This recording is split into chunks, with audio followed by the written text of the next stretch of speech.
கோயத்தில் தெருக்கள்லாம் சுத்தமாக இருக்குமா இல்லை குப்பையாக இருக்குமா இல்லைனா குப்பை போட்டால் அபராதம் விதிப்பாங்களா அப்படின்னு சொல்லிட்டு ஒரு பார்ட்னர் கேட்டிருக்காங்க. ஒவ்வொரு தெருவையும் க்ளீன் பண்ணுறதுக்கு இதே மாதிரி ஒரு துப்புரவு தொழிலாளி இருப்பார். அதே மாதிரி வீட்டுக்கு வீடு உங்களுக்கு வந்து ஒரு குப்பை போடுறதுக்கு ஒரு டப்பா ஒன்று கொடுத்துருவாங்க. நாம் எந்த விதமான குப்பையாக இருக்கட்டும், அதாவது ஒரு பெப்சி டப்பாவாக இருக்கட்டும் இல்லைனா ஒரு சின்ன தண்ணி பாட்டிலாக இருக்கட்டும், எதுவாக இருந்தாலும் நம்ம வந்து அதை டஸ்ட்பினில் தான் போடணும்.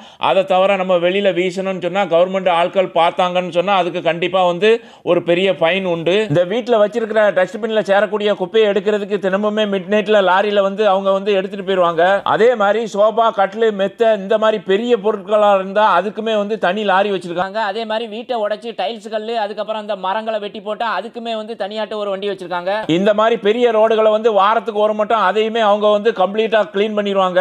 கார்கள் அதிகம் இல்லாத நேரமா பார்த்து இந்த சைடுல ஒதுங்கி கிடக்கக்கூடிய மண்களை வந்து இந்த லாரியில உள்ள மிஷின் வந்து உறிஞ்சி எடுத்துரும். அழகான கையால ஒரு லைக்கை போட்டுட்டு முடிஞ்சா ஷேர் பண்ணிருங்க.